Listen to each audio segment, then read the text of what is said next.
So we need to talk.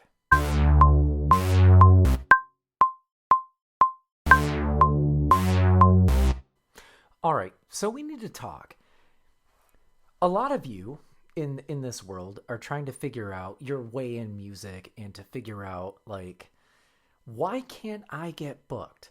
So we need to have a chat and we'll make it short and it's not an attack on anyone. It's just from me as a guy who's been doing this for 20 years and there's so many unmitigated factors into why you can't get booked. And it's not always your fault. So please, if you get turned down from a gig, if it didn't work out, it just happens. You're going to go through a lot of trials and errors. You're going to go through a lot of, baptism by fire, but don't let it deter you.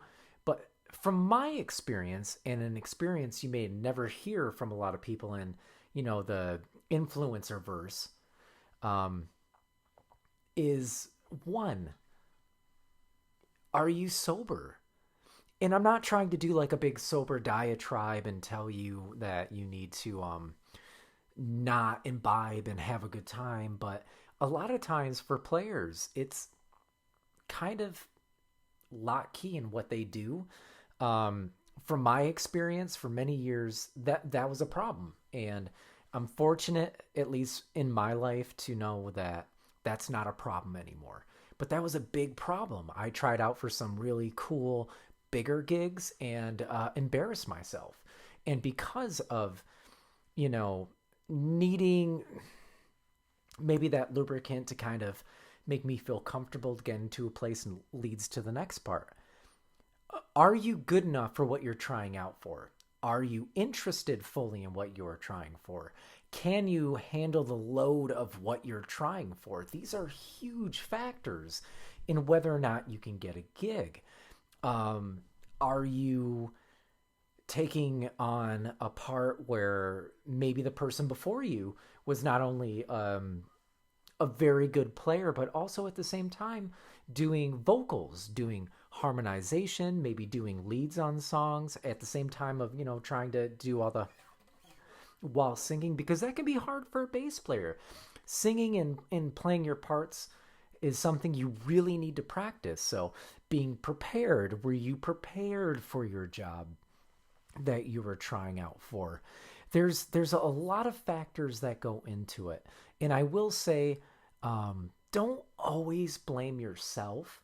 Just know that a lot of times the vibe of the room, the situation of the room, just you didn't meet. It doesn't mean you won't always meet that vibe and you won't always find yourself in with, that crowd. But a lot of times the reason why you're not getting invited, the reasons why you're not getting the same rehearsals and all that just might honestly be you got to kind of step back and going back to other bass takes.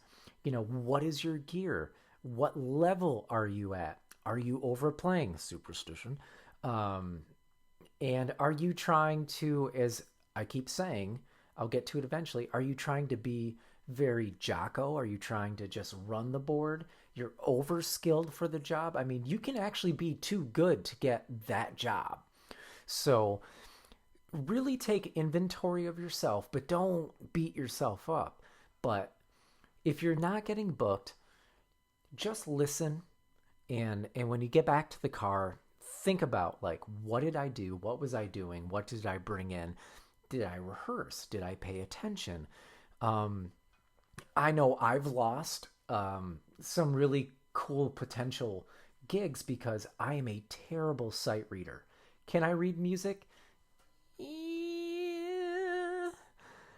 Yes, I can, but I'm not like the perfect on-site, never seen it, can play it and go.